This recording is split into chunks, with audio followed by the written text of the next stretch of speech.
I'm Henna Maria, and thank you for tuning into the Authentic Podcast. Now, what happens when an entire society becomes a target of mind control? How would everyday life look like?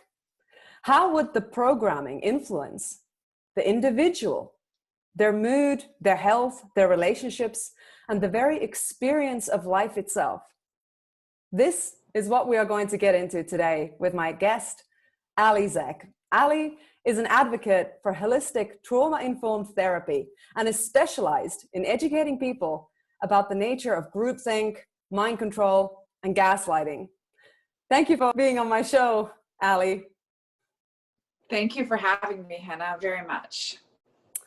I am so excited to get to talk to you today because you have such a personal knowledge about this subject. And you know, you have a really unique story, and some people would even say that you have an impossible story. Now, would you share with our viewers a little bit about your background and especially what has led you to have such insider's knowledge about what systemic psychological abuse can look and feel like? Sure, absolutely. I want to add too that I think that for those of us that have been victims, like I have, of systemic abuse, systemic gaslighting, and psychological, warfare, I think we've all kind of been primed for what we see happening in the collective out in society. Because as I went through my own, journey of healing, along with my kids who were healing with me, we all kind of started to notice immediately, like January, February, when all of this began happening in the world. It was very much mirroring our own experience. So I do want to say, collectively, I think those of us that have suffered this type of abuse have been primed to be able to handle it and recognize it on a much quicker level than most people.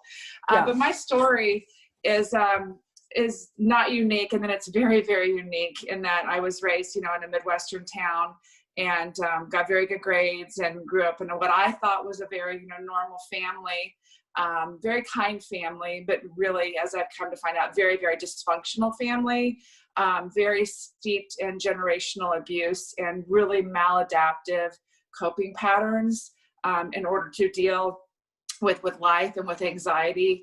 And I went to college and started having my first kind of signs of what I would call mental illness, and I do use air quotes intentionally with that.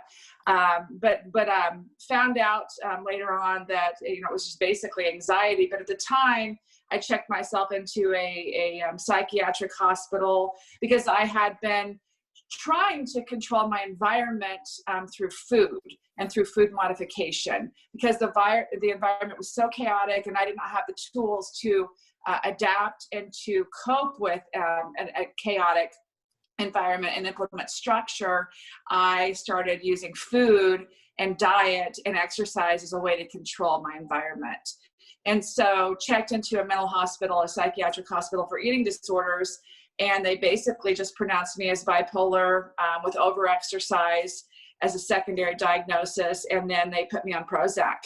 And I really call that like what I call now a missed opportunity, and that there should have been in the holistic world, there would have been talk of, coping strategies, meditation, breathing exercises, ways to reduce stress in my environment, even down to like studying skills, how to structure my time better. None of that was talked about. It was literally Prozac had been on the market for like a year. They're like, we have this brand new medication. It's great for eating disorders. We're going to put you on it. And so that's what, happened. And it really kind of, I think, locked me in mentally very much so into the idea that I was mentally ill. And in some ways, I felt kind of like special with this diagnosis that, not a lot of people had bulimia, not a lot of people had an eating disorder. So here I am, having been stamped as having mental illness. And for a long time, it was kind of like I don't say a badge of honor, but it made me feel a little bit unique. And it kind of gave me maybe some esteem around that victim mentality. And so continuing on, I ended up, getting married and having children. and continued on. I went off the drugs for maybe a period of like, 4 or 5 years, maybe a little bit longer, but then was always coming back to them because my anxiety was always kicking back in. And remember, I was locked into that diagnosis of mental illness. So that was my go-to, was to consult with mental, health practitioners who were going to give me, more drugs. So, I had 3 children and was married to someone who I love very, very much. He is a very, very kind person, but he was raised in a family very similar to mine, and that very systemic abuse, a deep, deep generational abuse. And this is what brings in the concept of the idea of narcissism. And narcissism for me has really evolved over time, my idea and my concept of it. To me, narcissism is just very, very deep unconsciousness. It's someone that is extremely wounded. Typically, someone from childhood has very, very deep woundings, and they're really unconscious to those woundings. And that is the type of family system that I married into. Massive amounts of adultery, physical abuse, very patriarchal, in which the husband is the earner, earns everything. The women are seen as objects, toys to be played with. And if the toy doesn't hold up merit, or it loses its luster, then we'll just go get a new toy. And everybody kind of accepted that in that family system. So, women were very objectified, talked about sexually all the time. And it was just a system that, I was involved in. And coming from my own childhood with zero concept of boundaries, zero concept of self-worth, it was very familiar to me. And so we always are attracted to not what's safe or best for us, but we're attracted to what's familiar to us. So that's the type of family system that was familiar to me. And it became looking back, obviously I'm looking back in hindsight now, but it became just kind of like a perfect storm for me, in that I had this diagnosis of mental illness that was locked in. And now I'm in a system that is causing me deep, deep pain on a very subconscious level, deep woundings that are also kicking up my own childhood woundings as well. But the mirroring of those two was really kind of like the perfect storm for me. And that it was just a spiral that I was continually in, of being wounded, being abused, and then running to drugs as the therapy for it, instead of really looking at myself and backing up and looking at my sovereignty as a way to fix everything. Wow. So did you feel during those years when you were experiencing, this really deep suffering, that you are a very broken person and mentally ill? Like, did that become your persona? Did you identify with that fully? Absolutely. And that's where I think it kind of, I don't know what the thought about that, Henna, if there was a moment that clicked for me. And I think over time, it just kind of became, that I was the one. And even though my husband had gone to rehab, and had been abusive and things like that, somehow within that system, and also within my family system, it somehow, they say narcissism is the only, a disorder that shows up in the people around the person with the disorder. It doesn't necessarily show up in that person. It shows up in everyone around them. And so somehow it became this kind of switch into where I became the one that was the problem. I became the one that was mentally ill. And then, eventually in the combination with all of my mental health practitioners, the family system, I did accept that as being the one that was mentally ill with the problem. And, it turned in, at one point I was so focused on trying to fix my husband and fix his family. And then eventually I just kind of flipped and I became the broken one. And I accepted that, and instead of trying to fix them, then it became, I've got to fix myself. That makes sense. It's just really touching to me that you are so transparent about this, because, so much this kind of dynamics is present in our society and in our culture, and we don't talk about this really. We know that so many people are on psychiatric medicine or drugs, and we've somehow just accepted that as just some kind of an unfortunate part of our society. Like, it's just the way it is. People get ill. But we don't look at the root of what causes people to have such pain that their life begins to fall apart in one way or another, or their behavior begins to have dysfunction, or however you want to call that from the outside. Obviously it's all about wounding and trauma. But so your story is unique in a sense that you had this really rough lifelong diagnosis. Normally when you get called a bipolar person, it means like, okay, that's it, there's no cure, this is the way you are. But you've gotten out of that. Like, you realized that it wasn't true, basically, and you're no longer taking any of these drugs, right? Yeah, I'm off of everything I don't take any medications for over 4.5 years now. So clearly was a misdiagnosis. Was my not God. there. Yeah. Mm-hmm. Wow, Mm-hmm. that's just incredible. So what were those things that led, if you can look at it from the perspective of the system, how would you say that what made them diagnose you as this? Did they explain to you that this is why you have this disorder because of this or that? Like, how did they externalize your wounding and your trauma to give you that label, that kind of sickness? I think, I don't know that it's necessarily indicative of just me as an individual. I think looking at it, I would have to look at the entire system that is set up to label and diagnose people. And I don't know, many people watching this probably are aware, some may not be, that our entire mental health system, based off of, using insurance as a method to pay for it, which most people do, rely on that. It's set up to diagnose out of the Diagnostic Statistic Manual, the DSM. And the DSM has been shown to be in collusion with, psychiatrists and big pharma, people with big pharma. Hookups. And so what happens is that we have stepped away from, what is the reason? What is the root cause? I call it the original wound. My original wound was not from my ex-husband. My original wound was from my childhood and not having boundaries and being very codependent and their generational trauma. So that's what, when I showed up in college, I call that missed opportunity. They should have looked at that. That could have been a real endpoint to grab me and teach me all of these things that were away from psychiatric medication. But because Big Pharma has so, just taken over our culture, like you said, everyone assumes that if you have a mental illness symptom, then there is a drug out there that can fix you, which is incorrect. But that's what we've been brainwashed as a society to think. And so it really goes back to this concept of Rockefeller medicine. Rockefeller medicine is the bane of human existence. It really is. But it is a system that was set up in the early 1900s to indoctrinate people into the belief system that medicine and men and women, men really, especially in white coats posing as doctors, were apart.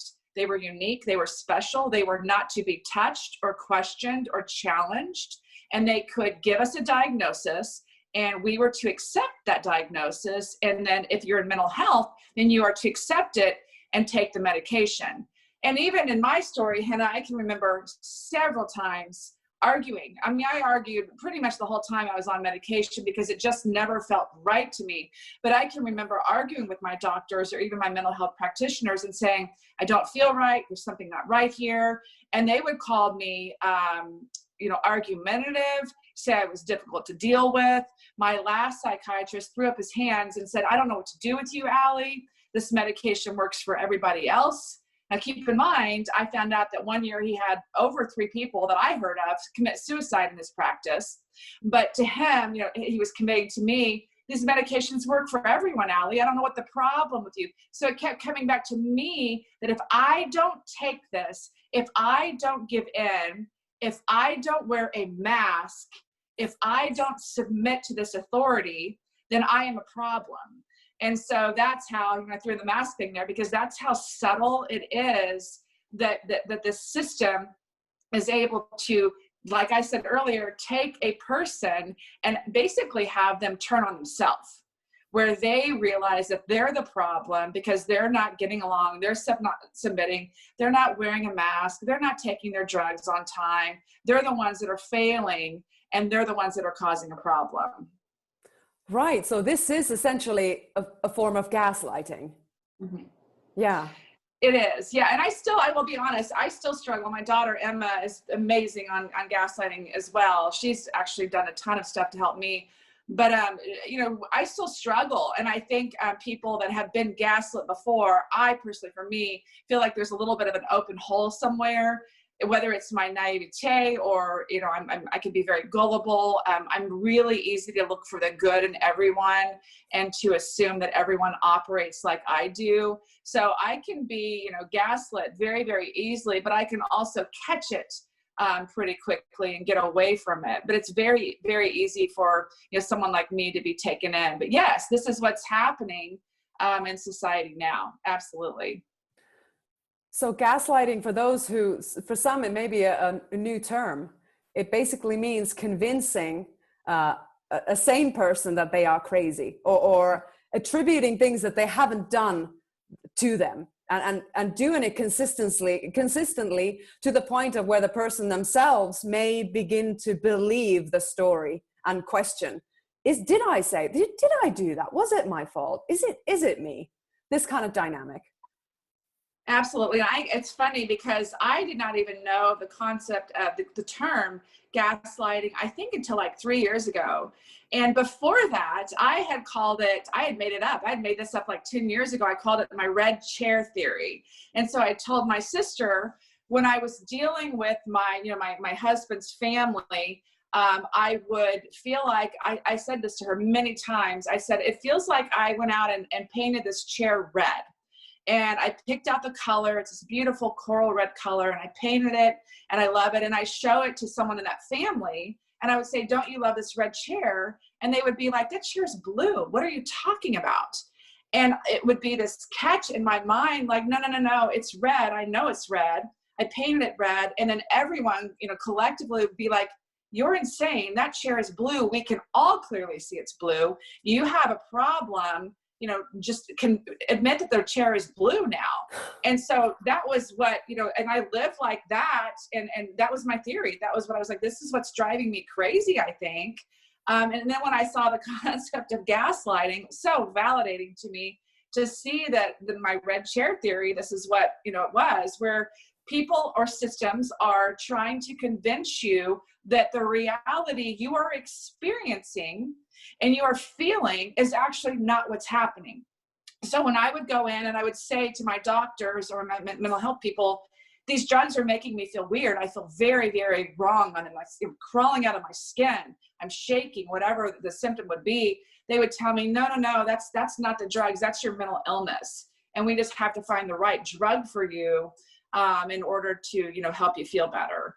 And so it can absolutely drive someone insane. Absolutely. That is just the whole hierarchy. To me, it just like makes my skin crawl when I think about it. I work in the healing arts as well. And we deal with this kind of stories all the time. People who come and been completely failed by the Rockefeller medicine system. And they've been told, you are this, you are that, and there's no hope for you. Stories that can crush somebody for the rest of their lives.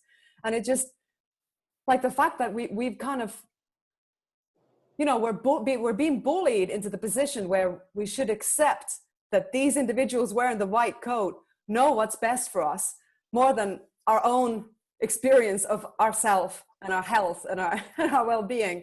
And that's, to me, that is the craziness. That is the madness. Mm-hmm.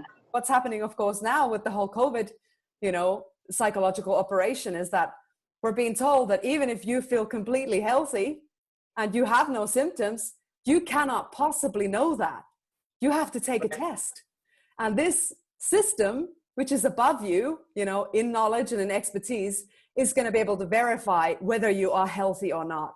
And even if you say, but for God's sake, I have no infection, I'm healthy, but you get the positive result in the PCR test, which is, of course, unable to detect virus in an infectious state, basically have to accept their diagnosis, and your number, your name will be listed as one other positive case. So it doesn't matter. Our own, like, you know, bodily autonomy, our experience of our life doesn't mean anything to the system. Absolutely. I do want to point out too, looking back at my own, you know, history, that for many, many years, I was involved in this chaos. And I want to point out that the difference between, you know, people that know the truth and people that are still being victimized by the brainwashing, by the gaslighting. So for many years, I was extremely agitated. Now, I'm sure the drugs didn't help at all, but just for many, many years, it was just extreme agitation and chaos that I was in. And I know that's what we're seeing now with people that are, I call it, right below that veil of consciousness. They're right below it. They're yet to, you know, they've yet to say, come into that entering of, you know, swallowing the red pill or accepting that this is what's really going on, because I mean, that's scary. It's it's everything we've ever known, you know, has been flipped on its side. But it's this, you know, we see this with these people that are right below that are very, very agitated. They're really lashing out. They're really frantically attacking and, you know, and grabbing onto people that are conspiracy theorists and things like that. And then on the flip side, and I can't say that for everyone, but I really do collectively see people like you and me that are seeking truth. We're not better than anybody else. We're not saying we're above anybody else. We just seek truth. We want the truth. And I really feel like there's a sense of calm that people that are sitting in the truth we have about us that, you know, yeah, this is very painful watching what's going on. And I'm not really out here to convince anybody. Certainly we're here to educate people and share information and knowledge.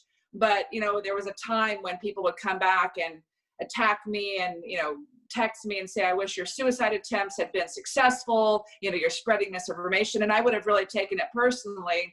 And now I see it just as I see people in that old family system I was involved with. They're still just below the veil of consciousness. They haven't yet popped up, you know, kind of emerged from this murky water where they're able to take a breath of truth for the first time. Because truth, you know, as scary as it is, it's also the most freeing thing that you can engage with. 100%. You know, it's that, like, I can imagine for you, for instance, when you first realized that, wait a minute, that diagnosis was not true, the truth of that, what did that do to you? Did it change everything? Yeah, it did. And it was over a period of time. And still sometimes I'll go back and I'll be like, that's insane. You know, this, and I'll remember conversations, really painful conversations with especially one therapist I had for years that, you know, some of my old family system are still involved with. And certainly probably not getting anywhere because she's extremely Christian, very Puritan type views, very shaming. She was one that told me I needed to be blessing my pills every time I swallowed them because those were what were going to save me, and that I just simply needed to accept that I was mentally ill and I would need medication for the rest of my life. I had genetic mental illness. You know, so things like that. But it's been a very, the abuse from psychiatry was so long-term for me and so profound, and it's such a deep level that it's still, I think I'm still kind of unraveling it all to be like, wow, that's insane. Especially looking at me, you know, 4.5 years off of all the drugs with really no symptoms, but to look back and kind of have to, you know, match this up is like, it takes work. You know, I call myself a trauma survivor, and a lot of my trauma came from our mental health system, a lot. And, you know, from conventional psychiatry, trying to tell me I was mentally ill, giving me drugs that caused me more psychosis. And then when I reacted to those drugs and with the underlying trauma I still had, tried to tell me that I was, you know, really mentally ill. It's a lot to unpack for people. And I'm not the only one. I mean, I've worked with many people and I see many survivors out there that have been just absolutely just pummeled by, you know, psychiatry and Western medicine like that. Wow. And it's in every, area of medicine, not just in Yes. mental illness, also, in cancer treatments. You have people going in and they're being told you're going to die in 2 months, and they die in 2 months, and they're never, even introduced to any alternative therapies, or they're not even being, educated about where cancer comes from, to begin with. Like, we are living in this culture where everything is disconnected and everything is just a coincidence. Oh, the fact that you have a cancer is just either bad luck or it's in your genes, and that's it. And so we're being, like, we live in this permanent victimhood, don't we? Like, if we were told that actually there are reasons that things are happening, it would give us the empowerment to take responsibility of our lives. We could begin to heal and transform our world and our society. Mm-hmm. I agree. And I think that's probably the most daunting thing, because I think collectively we've never been kicked out of the house, and we've never, moved out of the house. We are still very much in like a childlike trance, and that we assume that government is here to take care of us, or we assume that medicine is going to fix this for us. We assume that the media is telling us the truth. And so we have this kind of childlike, trust in these entities, these systems that we, kind of like I said earlier, it's hard for me sometimes. I still naturally assume that someone is going to do the right thing.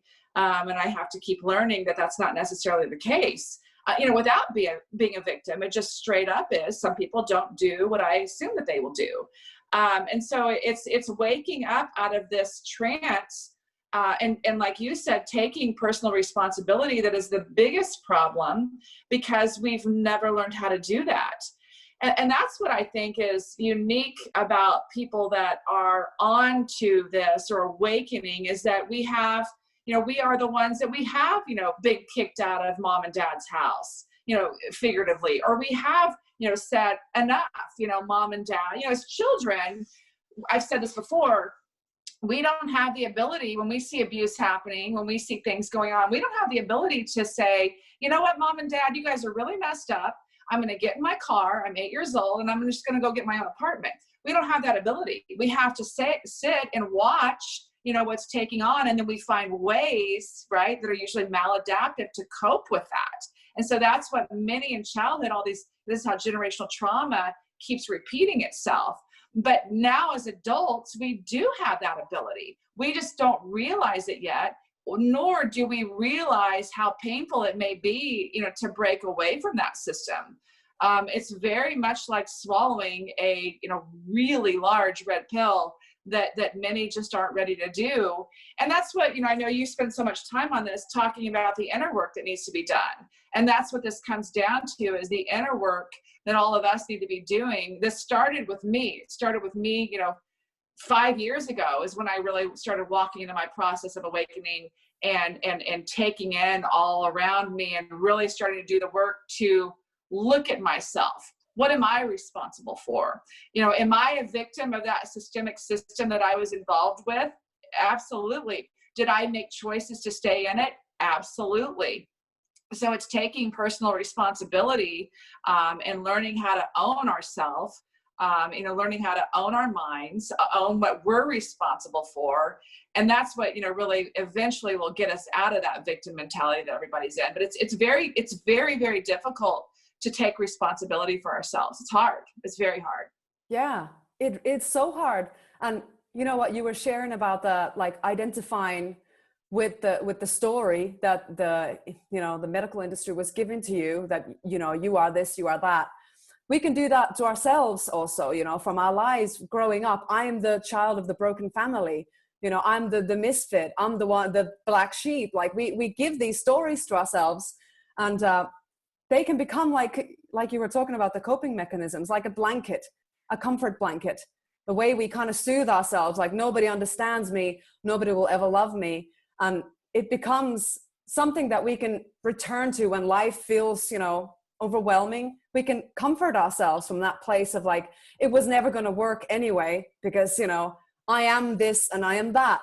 And it's kind of you know, many people would say, how is that comforting? But when you've grown up to identify yourself as the kind of the unloved person, then because it's so familiar to you, it feels safe to go back into that way of being. It feels like this is what I know best. And I feel like, you know, what we're seeing with the COVID story is that for people to be able to recognize the abuse, it would mean that they'd also have to recognize the abuse of their lives. And so many people are unwilling to look at their wounds that it's like you'd have to like open this lid with like this bubbling lava underneath. It's like it can be overwhelming, everything coming up. It can be. And that's what I think is so, you know, if I have any hope, I mean, I have a ton of hope, but what's so amazing is when you look at people like you and me and people doing this work and truth seeking, as I said earlier, we've all been primed for this. And so, you know, you see these just deep, I mean, we're talking multi-generational patterns of abuse. And for some reason now, what we're seeing is people in this timeline are the ones that have the spiritual strength. And maybe it's been building over generations, but now we have people that actually have the spiritual strength to break these patterns. You know, the patterns continue because people have not done the work to, you know, to stop them. It's very, very painful. But finally, we have a collectively, people in our world, humanity is at a point where we are able to withstand the pain and cross over that boundary and cross that threshold, break through that, you know, that consciousness, and start breaking these patterns. It's painful. It's terribly painful. I would say it took me 2 years of, I mean, trance-like, just, you know, on the floor in a fetal position, much of the time, walking through these wounds, breaking these patterns, being a victim, you know, being a total victim. I collapsed into my victimhood, and then I, you know, moved through that, and then I became really angry. And then it was just this righteous anger. And then, you know, if you go back and look at my old posts, I'm really lashing out at everyone and calling everyone out. And then it's moved into the evolution of what is it, you know, what am I here for? You know, I'm here to love. I'm here to experience the concept of love with everyone around me. And that's moved into setting boundaries. You know, yes, I can love someone, but if they're still abusive, I have to love them from afar, you know, put boundaries. So it's this evolution that I think everyone is really experiencing if they're willing to, you know, step forward and do that work. Otherwise, they're still below the veil. They're still going to be in that kind of agitated state, lashing out, maladaptive, you know, doing whatever they can to keep themselves below that veil. Because Henna, to stay below the veil, it takes work too. You have to do something to not look at that. And so that could be, you know, staying zoned out, staying checked out, distracting yourself, you know, drinking, being on drugs, you know, doing anything you can to not look at yourself. But I think it's amazing because we really are seeing people check in now and consciously say, my kids, I'll say real quickly, are perfect. I've got, you know, 3 kids plus my amazing daughter-in-law. They're doing the work. And these kids are very, very young, but they are bellying up to the bar and saying, you know what, give me another red pill. What do I need to swallow today? What do I need to do? What do I need to look at in me to break these patterns so that I don't continue it to the next generation? Yeah, that is the work. I say always that is the hardest work any human being can do, is to face their wounds and their demons.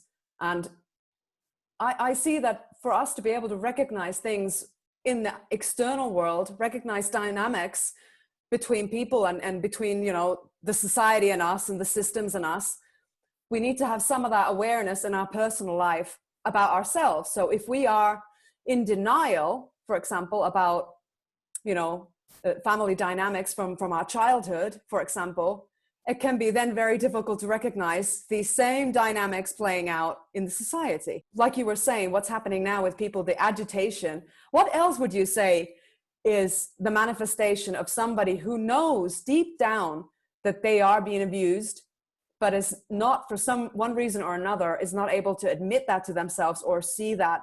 How do they behave? Well, it's going to be, like we said, that agitation. There also is going to be, we talked about too, is that just these patterns of abuse are going to continue on in them. And so it's going to be them basically having to stay numbed out. They're going to be doing a lot of attacking of other people. It would be like if I showed up, if you were in a cult, fully entrenched in that cult, and I showed up in a white van, to take you out of there and pull you out, you're not going to want to go. Just as, 20 years ago, if you had said, Allie, I think you're being abused within this marriage and this family system, let's get you out of here, I would have said, get the hell out of here. No, I'm not. I am not leaving here. You're the crazy one. Leave me alone. Get out of here. I didn't want to hear it. And I had many people over the years tell me that, and I didn't listen to them. So it's they're going to be really, really attacking people that are trying to show them that, hey, they're possibly, this could be going on here. So it's the lashing out, it's the attacking of people that try to help them. Definitely doing something to keep yourself numbed out to what's going on, and then just an extreme state of agitation that people will be in. Yeah. So I'm just thinking, like, so if this is where the majority of the world is now, how can we expect them to listen to us if they just see us as the crazy ones? But does it then just mean from our part to have tremendous amounts of compassion and patience, and recognize that it's never personal? When we get those attacks, it means that the individual's being triggered subconsciously, yes, because their soul knows something is very wrong, but it's painful to come into that reality because it would completely collapse their entire worldview. And it would probably also mean that they'd have to face all their traumas from the past. So and eventually take responsibility, for themselves, as you said earlier too. Yeah. That's exactly what it is. And I think you said it so well. And that's taken me a long time, Henna, to understand that no behavior towards me was ever personal. It was just a maladaptive, coping skill that someone took. My ex-husband had numerous affairs. And for me, it was, with my childhood wounds and not having any type of self-esteem or understanding the concept of how to generate, my own self-esteem, I outsourced it to him all the time. And so when he would have these affairs with much, much younger women, it was always so deeply painful to me. So I had, lots of plastic surgeries on my body to make it, better and to make it more, appealing to him. And that's not what that was about. Those were his own wounds. Those were his own things, but I took them on, very, very personally. And it's taken me a long time to accept that none of this is personal. It really isn't. And so when you see someone, lashing out at you, yes, it usually means that you've triggered them. There's something in their subconscious that you've kind of poked at, and it's coming up, and they're going to put it off on you if and when they can learn to say, you know what, Henna, you've said something to me. Let me take a moment, go work on that, and then I'll get back to you on that. It takes a lot of compassion, lots of detachment. That's the practice that I'm really engaged in now, is really watching what's happening around me and learning how to detach from it, detach from the insanity that could be on media. I don't look at it, but the government is telling me, I'm like, this is all nonsense. And so I just learned to detach from it, because the way that psychopaths, they work by, controlling our minds, and the first entry point into the mind is through fear. And so if they can get us in through fear and get us to be emotional, then that's how they control us. And so it's backing out of that, detaching, staying in logic, looking at the facts. What is the truth? Understanding that there are all these different arms that they have, that they use to control us, whether it be media, big pharma drugs, vaccines, GMOs in our foods, fluoride in our waters. They use all these different mechanisms to control people. And it's just simply backing out from that and being like, I see you. I see what you're doing. Yeah. What do you do when the psychopath is a system? Yeah. How do you respond to that? Because it has no face, it has no name. It's not something you can cut off. It's not something that you can run away from. You know, in this case, it's a global agenda of total enslavement with the, you know, surveillance society coming up. And, you know, basically they're trying to generate the all-seeing eye, but, you know, through AI.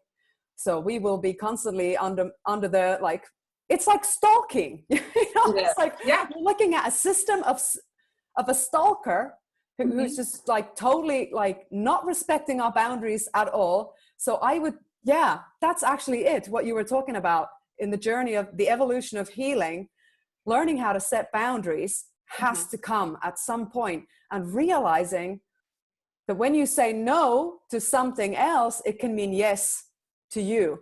Like I remember growing up thinking, you know, that no is a bad word. It makes me a bad person, a negative person. And I have to please people by saying yes to them. And I drive myself into exhaustion, always saying yes to things and going into all these places and invitations and not looking after my own, you know, energy levels or whatever. But in terms of the society, how do we do that? How do we set boundaries now? And that's, you know, people are always asking, I'm sure they're asking you too, what can we do? What can we do? And my thing is this all begins inside. Even the response to what's going on in society and collectively as a world, the response still starts inside. And so I energetically say every day, I tell them, you know, just get out of here. I'm not doing that. No, I'm not, you know, no, and, you know, it used to be a little bit traumatic when I would see like a post or something. And sometimes I get a little bit triggered, but I'll process that out. But it's just more like, no, I'm not doing that. No, my body is fine. No, you know, my body knows how to heal itself. I'm very, you know, much proof that our bodies can heal itself if given the right information, you know, and the right opportunities. But it's collectively, energetically, which means inside, internally pushing back against it. No, I will not accept that. I won't accept that, you know, that rationale. I won't accept your reasoning for why we should wear a mask. No, I reject that. No, I reject that. No, I reject that we're doing this, that you're going to, you know, bring in agenda. No, I reject Agenda 2030. You know, no, I believe these are my beliefs. And so it's really doing that work internally right now and getting very, very solid in ourselves, which does, as you've so well pointed out, include going back and picking up all of the shadow work and our own traumas and our own woundings, because the more you can cleanse that side, you know, and bring out that stuff into the light of truth, the freer you are. And then when you start seeing more and more of this insanity going on, and instead of, you know, absorbing all of it, right, and getting entrenched in the emotional, which is what they want, you can sit back. I always say, observe it, don't absorb it. So you can sit back and you can just clearly watch. It's a movie. It's an illusion that we're all watching. It's all theater they're doing to get us all to, you know, come at each other and freak out and acquiesce to a vaccine and lay ourselves down. And you just watch it and say, that's not for me. I'm not doing that. No. Yeah. And I feel like, you know, getting into that place of being able to say no, of course, requires a lot of authentic, like, experience of self-worth, self-respect, knowing that our value is not dictated by any external force. So even if I was to say no, it doesn't make me into some kind of a negative person, like what you were being told. You are an argumentative, you know, difficult to deal with. Well, it becomes that when it's a system that is based on fraud and it's based on oppression, based on deception, you're going to have to get into an argument and say no. Like, for example, here in Spain, it's a forced masking everywhere. So you can't walk even on the park or on the beach or anywhere without a mask. And just yesterday, we were doing a peaceful demo with a couple of my friends. And there was literally, we were on the street, we were sat by the beach boulevard very calmly with a security distance between us, but none of us were wearing masks. And there was literally, I kid you not, a SWAT team like looking van that stopped in the middle of the road with 4 men that just charged at us.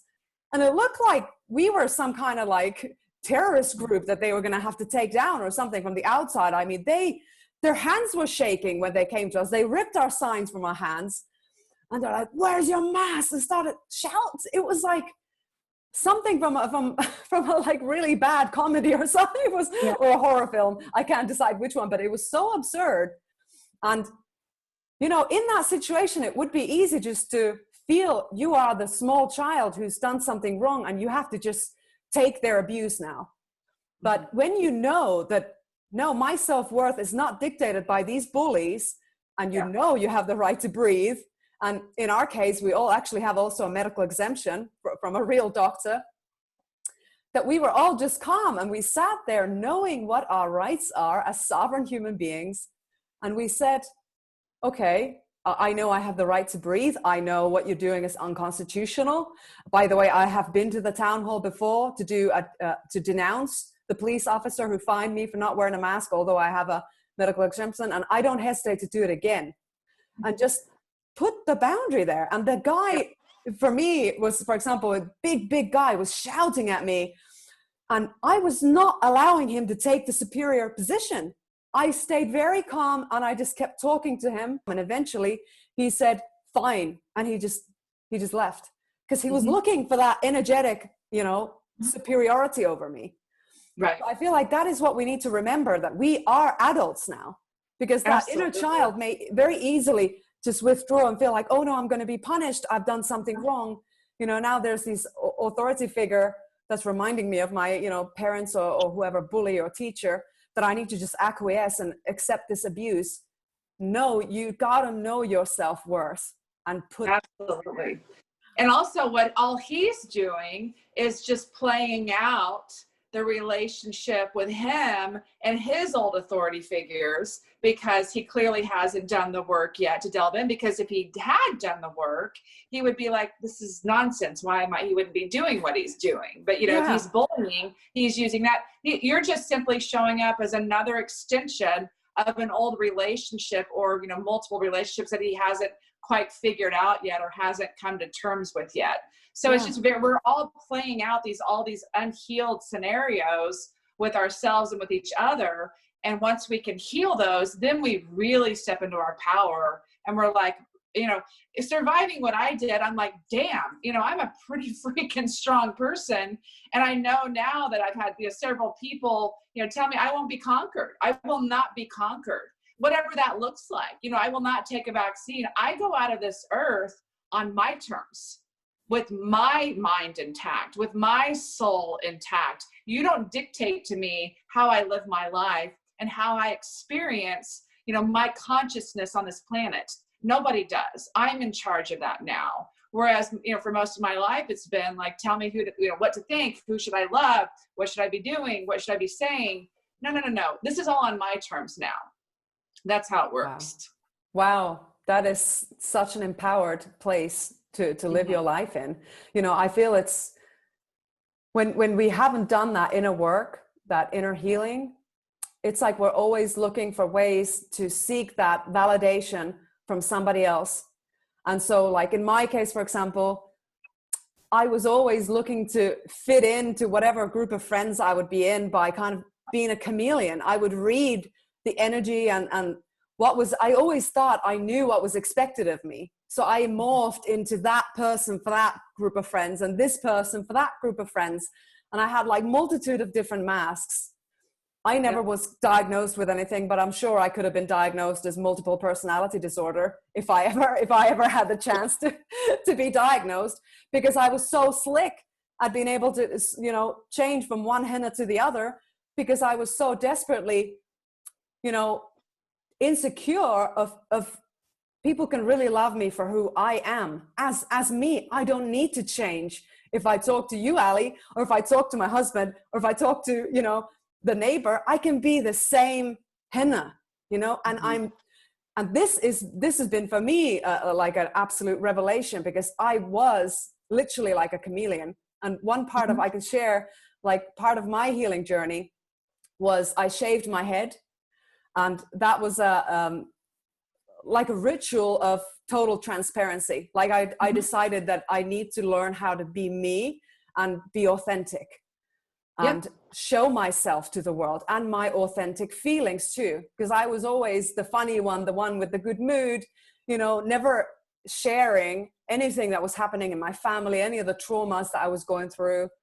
You know, as I told you earlier, and some of my viewers also know, my first partner took his own life when I was quite young. I was 20 at the time. So I was never able to deal with that grief.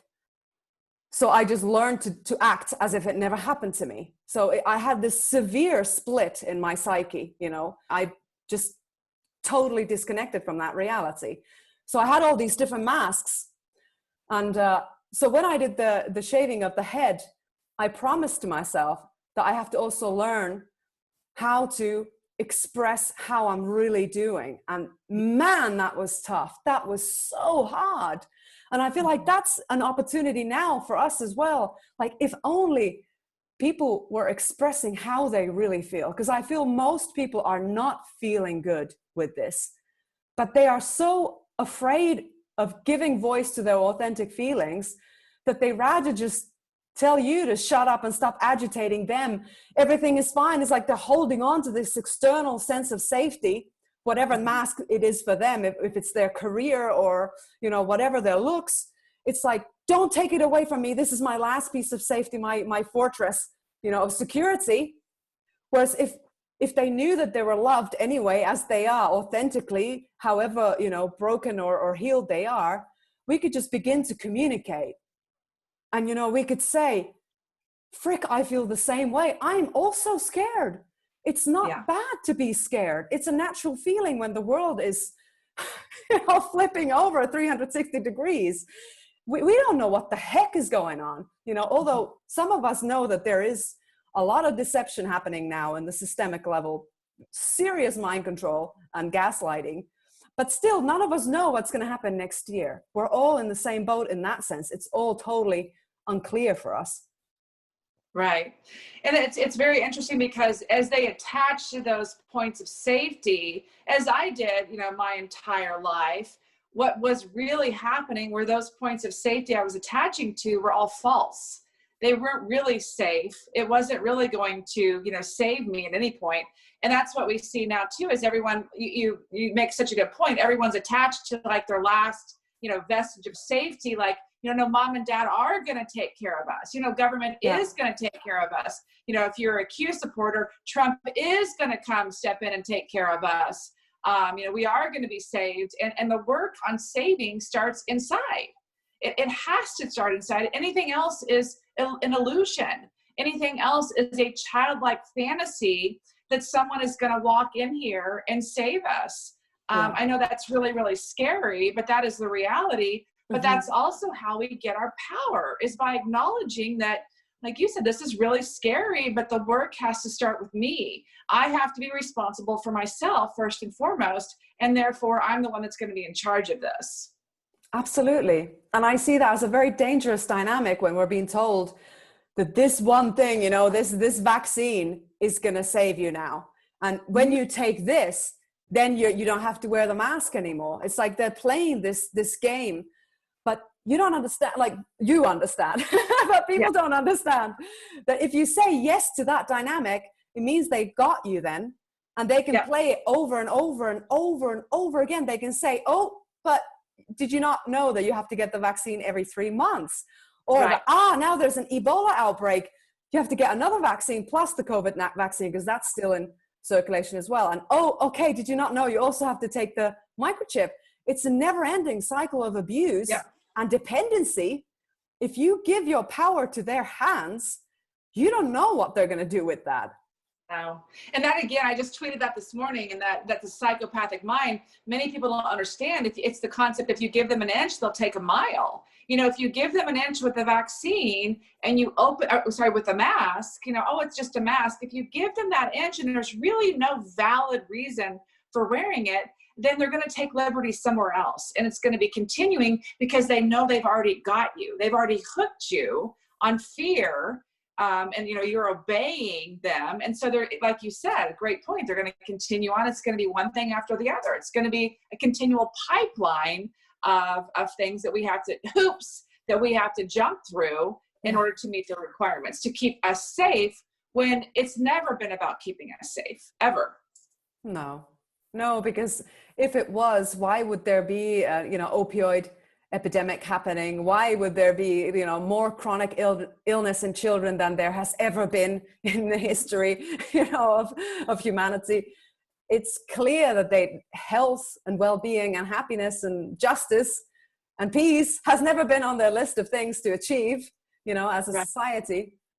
And I feel like going back into the inner work that needs to be done is that a lot of people are also terrified to admit that they first believed the lie. It's like it can trigger that childhood trauma of I'm a bad child, I'm a bad person, like I'm failing, I'm not good enough. So it's easier just to go along with that. Somebody was writing about that the other day, that I forget now who he was, but he was saying that most people know there's something terribly wrong now. They know it's not just about a virus, and they feel it in their soul, but they're so terrified of taking responsibility, of admitting that I was, they had me, and but now I'm going to change my behavior because I found out, that they rather lie and say, I didn't know, so that they are not being held accountable when everything is being proven, that there will come a day where it's clear that all of this was just a massive campaign of enslavement and abuse. Mm-hmm. That's a great point. And that's one thing I can tell you quickly on my own personal healing, in that, I was very, very much a victim of abuse. I was abused by many, many people that I was very close to. I was also abused by psychiatry, but I also abused my own children. And I abused them by being a victim of abuse. I neglected them. They should have been taken out of the home. They were exposed to a lot of, things they should not have been exposed to. And it took me a long time to, they would come to me and say, you abused us. And I would say, but wait, I was a victim myself. And there's something very freeing about stepping into the role of ownership. And that, now most times if that subject comes up, I will say to my children, you know what, I did abuse you. You're right. I was wrong. And I'm really, really sorry. And I try my very best not to put a but in there. And so my point is there's something very freeing in the healing process and experiencing consciousness when we can simply say, you know what, I was wrong. I did make a wrong decision. I misunderstood what was happening. I didn't read it correctly. I was very scared. But just, to simply say, yeah, I made the wrong decision, or I did that wrong, or I could have done that better. Instead of, we're watching a lot of people just very, very much grip, and the ego is not allowing them to say, I was wrong. I made the wrong decision. I did something wrong. And again, there's something very freeing about just letting all that go and saying, yeah, I was wrong. I was wrong. Yeah. It's, wow, what a journey to learn to forgive yourself. Mm-hmm. And forgive others, of course, because that's one and the same. So whatever we do to ourselves, we do to others, and vice versa. And it's forgiveness. We talk about love, and love has become a very kind of like a cliche word. It seems kind of devoid of any real meaning anymore. People just toss it around as, a fluffy thing. Love, love, love, love, love. But what does love really mean? Yeah. Truly love yourself. Are you loving all of yourself? Despite, is it unconditional? And others as well. Are you able to forgive, realizing that all of their shortcomings are coming again from that same place of brokenness that had led us to hurt others? Mm-hmm. That for me is the biggest liberation of all, is when we learn about mercy. Sorry, my son just came in.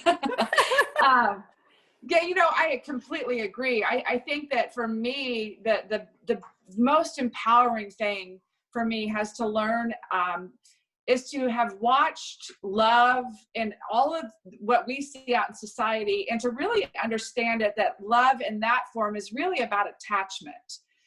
It's attaching to someone. It's embedding, it's enmeshing, it's this frantic, very impulsive, very kind of compulsory need to be with someone.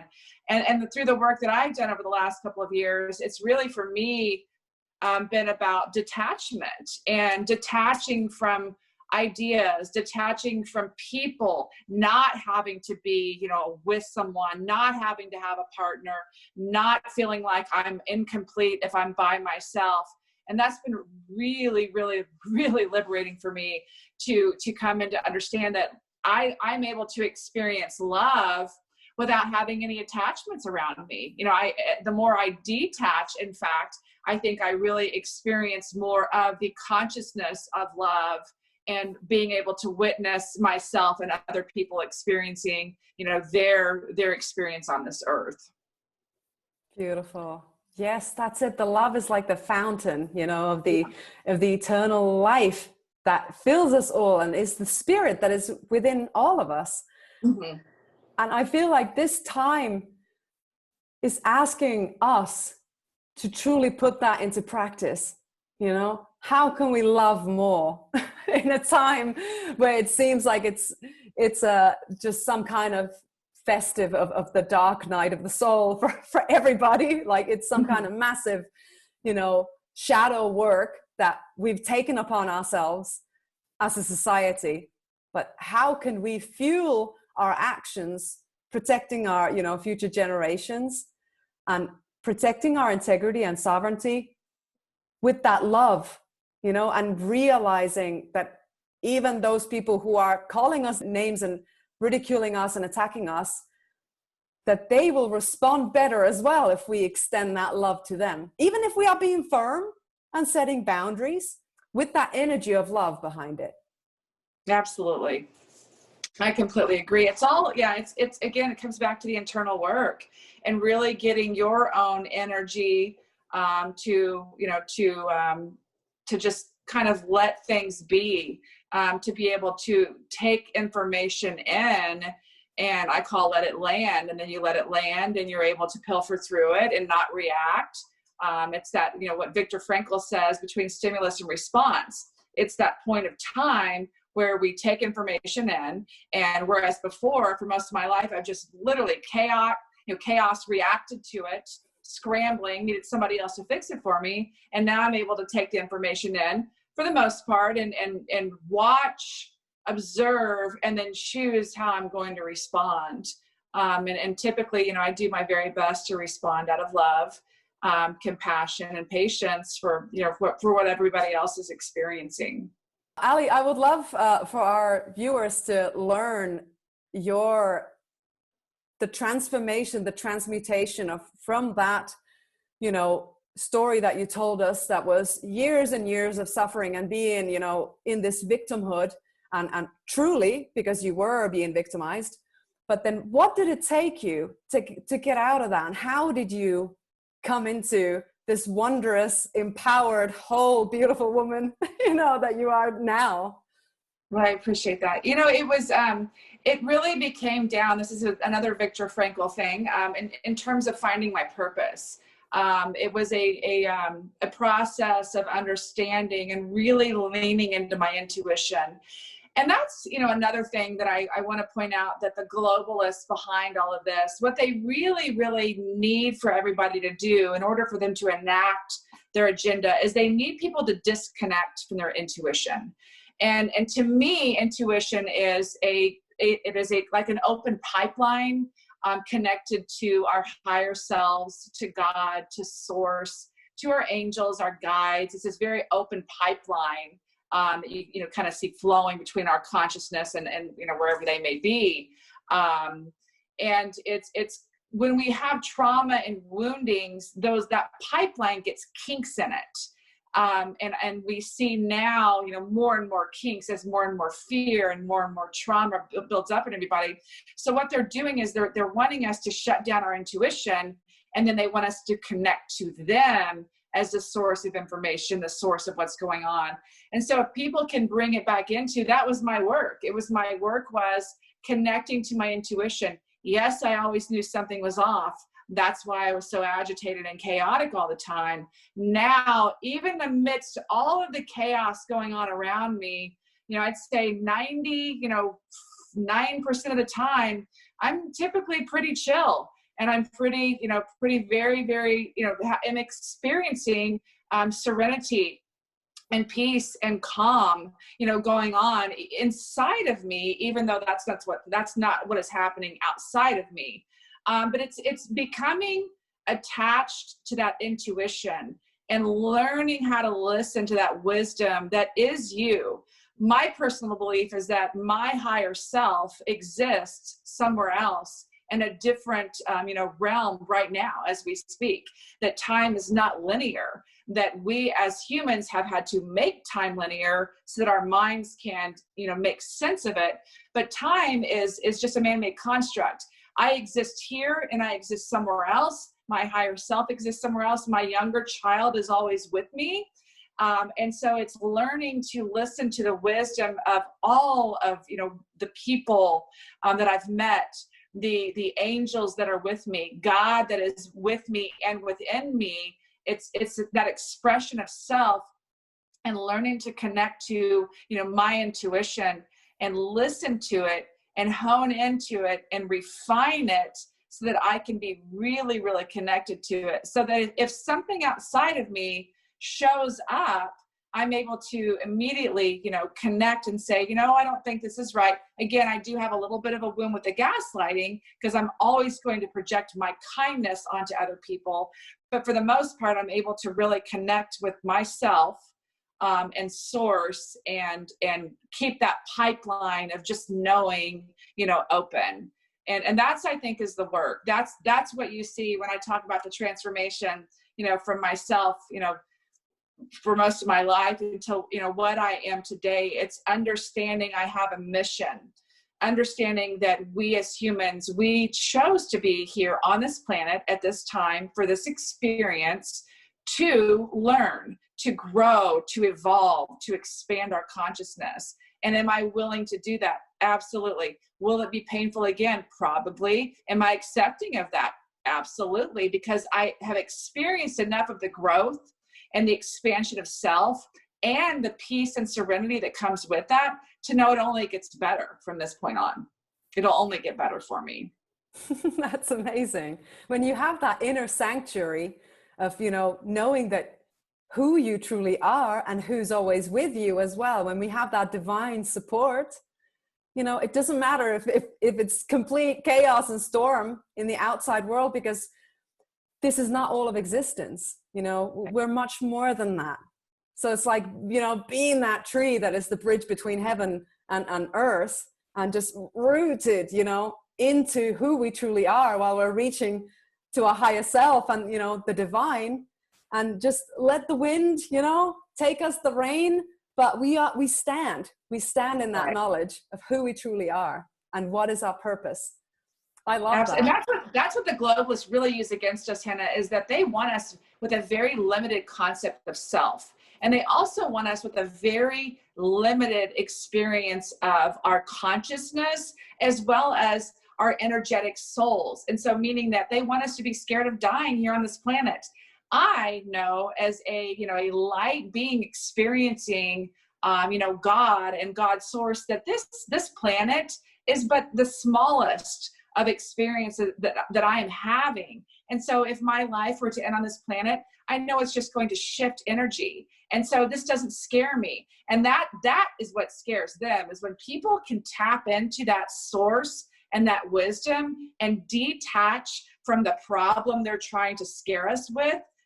They have no power anymore. There's no power for them anymore. Yeah, that is probably the biggest key. How can we, share that message with people that the life doesn't end? We believe life is this body, but this body is a beautiful, sanctuary for our soul. But our life is beyond, all these individuals. I know someone personally who had a near-death experience. She died and she met beings on the other side, and she told them, please don't make me go back. She said it was the most, you can't even describe the amount of peace and liberation and beauty and harmony she felt there, and love. She said the love was just indescribable. And she said, please don't let me go back there. And they said, you have to go back. She's a healer as well, this woman. You have to go back. You haven't finished your work. She came back, but since then, she said something really transformed in her knowledge of what life truly is. It doesn't end. And I feel, yeah, we're fighting all these mandates and all this, misinformation, all this deception, all this, crap, the false, scientific studies and stuff. But how can we incorporate that spiritual message into it? I feel like that is needed to have a full-on defense for humanity, Mm-hmm. Oh, absolutely. And it's really, again, it goes back to self. It's certainly I believe in God, and I grew up as a Christian. I don't ascribe to the Christian rules and things like that. But I do believe in God. I do believe that Jesus Christ was an amazing, healer that walked the earth. What I don't ascribe to is all of the religious tenets that we have to, the dogma of the church and religion. But can I experience God, and can I experience Christ within me? Absolutely. And that's what we're here for, to do, and to spread, the message of love and the experience of love to other people. Even though we may be getting kickback and hearing something different, from those around us, it's to just, sit very quietly and learn to observe, the experience that we're having here on this planet. Yeah. That is such wisdom, the observer, and having, like, when I first learned about the, Eastern philosophies of detachment, I thought that's somehow heartless. Like I couldn't understand it in the full concept, because I was never in a situation where that made sense to detach. But now, like living in this kind of dystopian nightmare, I'm learning that is part of my spiritual practice. I do have to detach, not meaning that I'm in denial, but meaning that I don't give up all of my life force into this battle. I do everything that is in my power to take action, to defend, to protect what is actually sacred here. But I'm learning how to, put that boundary there and also just give thanks to everything that I do have. There is still beauty in this world. Nature is still like magnificently beautiful. Like, how can we bring that's my prayer, prayer and wish is that we could not let go of these things, that we could somehow do the resistance in the indigenous way, which is, they are people that have been persecuted for millennia, and their culture being torn apart and their land taken from them, and people, literally annihilated, and genocide taking place even right now in the Amazon. But they still always sing and dance. They still always gather. They still always pray, and they send thanks, to their ancestors and to the earth and to the stars and to the moon and to the heavenly creator. And they don't stop because they have such reverence for life. Even though what, horrid things happen around them, they don't descend to that level. They stay in their sacred self.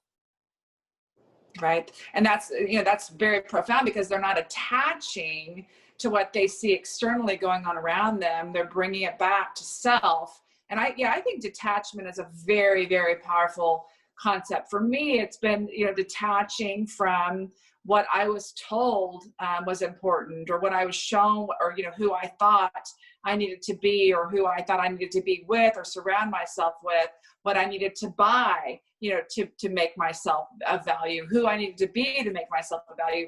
It's really detaching from all of that and coming back to, who am I? What do I believe that my mission here is on this earth? And what can I do to generate that experience for myself? Very, very powerful. I love the concept of detachment. Yeah. Wow. And is this what is keeping you centered and balanced as well, during this time now? Yeah, that's where it's very much where because they'll try to hook you. They really, really will. They will try. It's kind of like dodging a minefield, quite honestly, because there's so much, out there in the media with movies. It's been a big red pill for me to swallow, that Hollywood is not here to entertain us. It is an indoctrination system of brainwashing that's been set up to brainwash the masses. And that was a really, hard thing for me to accept, but that is the reality of where we are.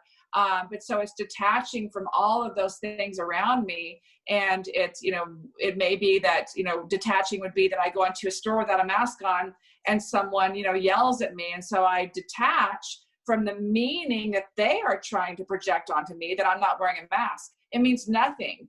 I'm not going to harm them by not wearing a mask. So I detach from that. It could be that I'm driving and I see someone wearing a mask. They're completely suited up in their car, and that might really aggravate me. And so I detach, knowing that they are experiencing their level of consciousness at the level that they are at, and I let them go and I wish them well. It could be that I get home and I turn on the TV and I see something insane going on. I detach because I know that that's a method of brainwashing and I don't have to buy into that. So I try, detachment to me means not letting things or people hook you and get into your psyche. And because that's where that mind control, really starts happening. So it's just simple detachment. I experience my experience as I choose to experience, not as how outside systems tell me how I should be experiencing it. Yeah, that is brilliant. That is a mantra that I feel all of us could have. I choose my experience. Yes. Wow. Yeah. And I wish that in the collective, we could also see that, just the knowledge of this experience, what's happening, those of us who can see through all the deception, that's a wonderful, empowering thing when we know what's going on. But to make a difference in the external world, because we co-create our reality, we do have to do something with that knowledge. Mm-hmm. And so, Ali, you are like a right warrior online. You are posting all the time, the amount of research you do and how concisely you're able to communicate that is incredible. Thank you so much for that. I mean, how do you find the energy to do that? I think that's really just one of the gifts that I've been given. I've been told by, a couple of different, seekers is that I have an ability to kind of tap into the collective and see what people are experiencing it, and then somehow put that into a very specific, word, or lay it out where it kind of makes sense for everybody. I'm able to verbalize what other people are mentally have up here. That's nothing special that I do. That's just a gift that I've been given. And so that's, again, kind of my mission of why I'm here, and people will be like, oh my gosh, you're an amazing writer. No, that's a gift I've been given, and I accept that gift, and I, commit to using that gift to help out, humanity and to, further my experience here. But it really just kind of comes on to me, or I'll be having a conversation with someone and I'll, hear something and then I'll think, gosh, that doesn't make sense.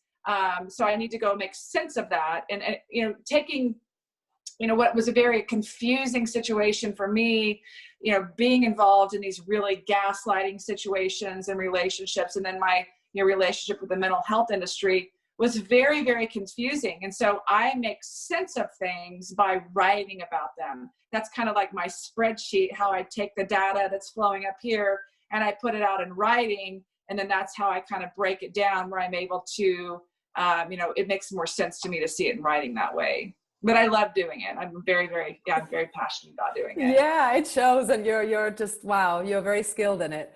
Would you say that you have found a kind of a community through that? What are some of the gifts of putting yourself out there and actually becoming visible and saying, I have a voice and I'm going to share what I actually feel and see?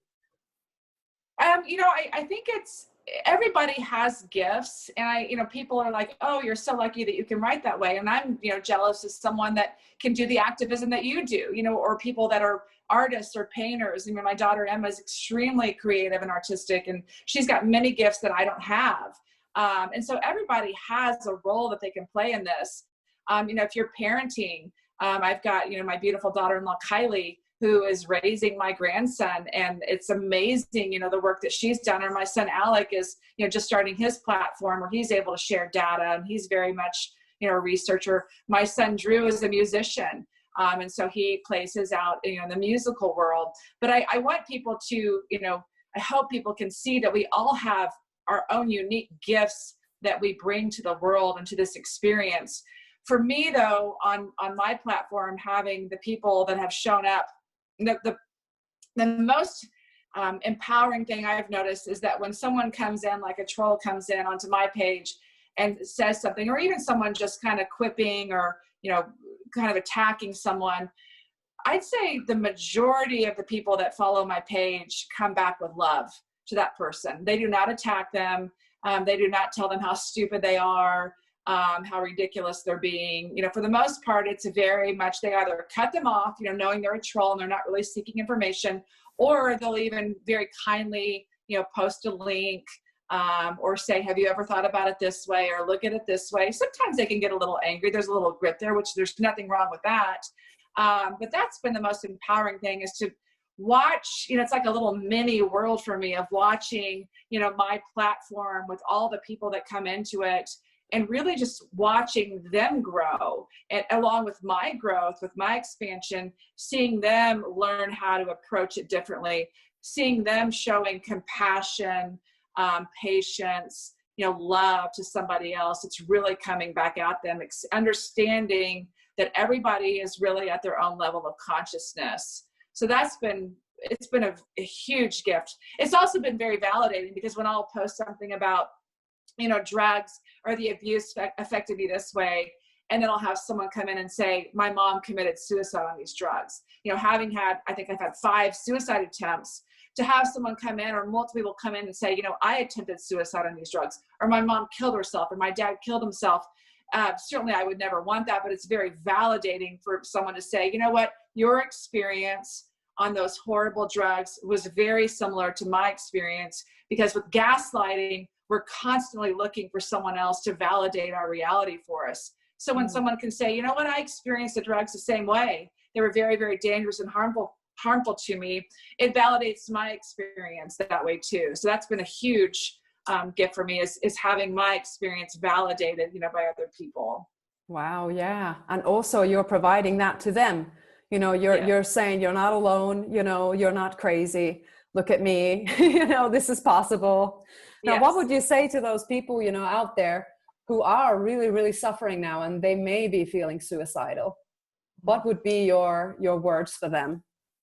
It's very, very tough. And then when we get into the concept of, the prescribing of psychiatric drugs, which I is certain is happening at a much higher level, or opioid use is happening, alcohol use is definitely happening at a much higher level now. It's really, that's a hard one, because it's kind of like that perfect storm I was saying earlier. For me, for many years, was the system of abuse I was in, combined with the drugs on the other side, was very much like the perfect storm. I specifically know what that feels like. I very much know what that feels like, to be in such a state of crisis. Gaslighting can drive people to suicide. It can, when you have, a reality that you hold in your mind, and yet someone else is telling you your reality, your experience is not valid. What they're telling you should be experiencing is valid. It's very confusing to people. It's very, very confusing. So I suppose the remedy for that would be just to distance themselves, detach themselves from that narrative, and focus on self-care, and not allow their life force to be siphoned by this confusion that is happening. And to know that if you guard yourself, just focus on the very basic things, like just have a shower, eat, sleep. If that's all you can do, that is allowed. You're not failing. Like you can take however much you need to just, look after yourself. Like, not to ask too much of yourself. If you are really struggling, that's okay. We have such a society that's focused on production. What are we able to produce? And I know for me, there was a couple of years where I literally, if I got up and took a shower, and had a couple of clients on a phone call, or took no clients, did no work, and I literally ate something, took a shower, and then went to bed, I learned how to consider that a successful day. Now, in my old life, that would have been very successful, very lazy, very non-productive. But I've learned that self-care is absolutely a must, especially nowadays. I'm glad you brought that up, because that's a huge point. Hydrotherapy is a really big deal for me, where, you get in and you take a really hot shower for 3 minutes, and then wherever time, and then you do a cold shower, and you mix it up, anything to get the lymphatic system going. Being outside, I have become strangely obsessed with my dogs. I have 4 dogs, and just the energy around them, I crave that energy now to just, connect and bond with them and look them in the eyes and talk to them. And so, being outside is another one, walking around barefoot, anything to detach from this matrix of society that we see that says we have to produce, we have to be scared, we have to be in fear, we have to fear each other. Detach from that and shift into nature, and taking care of yourself, I think is huge right now. Mm-hmm. Yeah. As it always should have been. Yeah, those two are like the fundamentals of life. When you think of other animals, who share this planet with us, that is all they do. Yeah. It's okay if we have such an experience as well, every time to time, just eating, being outside, sleeping, cleaning ourselves. That's it. What's wrong with that? Nothing. We're told it's lazy, but that's not how we should be experiencing life. Yeah. We are here to experience, love and each other and ourselves. And that's what this should be about. Yeah, absolutely. Absolutely. Well, Ali, thank you so much for, your energy, your wisdom, your strength. So beautiful to have you on the show. How can people find you and connect with you if they would like to get in touch with you? Right. My biggest platform right now is still Instagram. It's still up, and it's just Ali Zeck, ALIZECK. On Instagram, big pink circle with an AZ in the circle. But that's the best way. I'm hoping to come out with a podcast myself eventually. But right now I'm doing a lot of self-care. Yes. Lots of time with my animals, and then lots of time with my family, and, just whatever writings I can get out to help other people. You certainly are. I mean, I'm seeing your community out there, and everyone is sharing your stuff online as well. And it's just, wow, it's always like the medicine coming through. Ali's got a new post. Well, thank you so much.